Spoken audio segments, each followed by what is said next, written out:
কিয়েভের রাস্তায় আচমকাই দেখা গেল ডোনাল্ড ট্রাম্প ও ভ্লাদিমির পুতিনকে।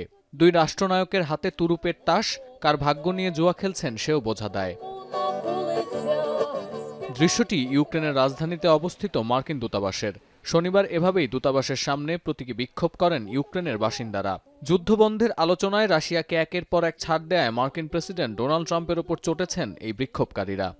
Current American president does not represent American values, the values of democracy and freedom and justice.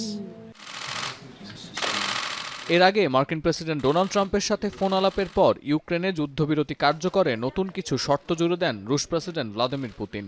বিপরীতে ইউরোপের নেতাদের নিয়ে ভার্চুয়াল সামিটের ঘোষণা দেন ব্রিটিশ প্রধানমন্ত্রী কিয়ার স্টারমার। শনিবারের ওই ভার্চুয়াল সামিটে অংশ নেয় পশ্চিমা ২৬ দেশের প্রতিনিধি। উপস্থিত ছিলেন ইউক্রেনের ভলোদিমির জেলেনস্কি এবং ফ্রান্সের ইমানুয়েল ম্যাক্রো। বৈঠকে ইউরোপের নেতারা মন্তব্য করেন, অস্ত্রবিরতি কার্যকর হলে ইউক্রেনের নিরাপত্তা যেন কোনোভাবেই বিঘ্নিত না হয় সে দায়িত্ব যুক্তরাষ্ট্রকেও নিতে হবে। বৈঠকের পর ডাউনিং স্ট্রিটে সংবাদ সম্মেলন করেন ব্রিটিশ প্রধানমন্ত্রী।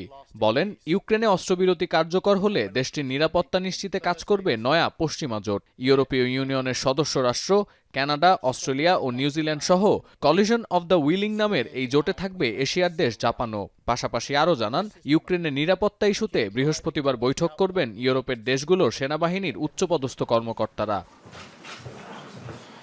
ভার্চুয়াল সামিট শেষে একই দিনে কিয়েভে সংবাদ সম্মেলন করেন ইউক্রেনীয় প্রেসিডেন্ট। বলেন, দখলকৃত অঞ্চলের ভাগাভাগি নিয়ে রাশিয়ার সাথে যুক্তরাষ্ট্রের কি কথা হয়েছে তা তিনি জানেন না।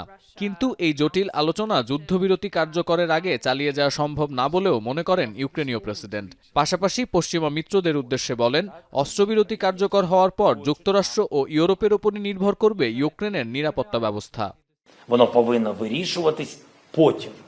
За столом перемовин. Червоні лінії повинні бути озвучені одразу. We agreed we will keep increasing the pressure on Russia, keep the military aid flowing to Ukraine, and keep tightening restrictions on Russia's economy.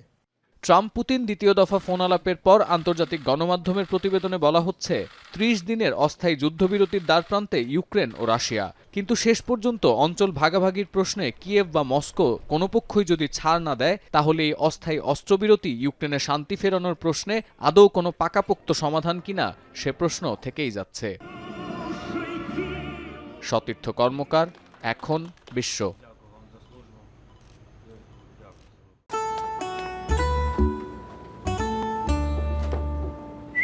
এই ঈদে জুয়েলারি ক্লোদিং এ বিকাশ পেমেন্টে ডিসকাউন্ট।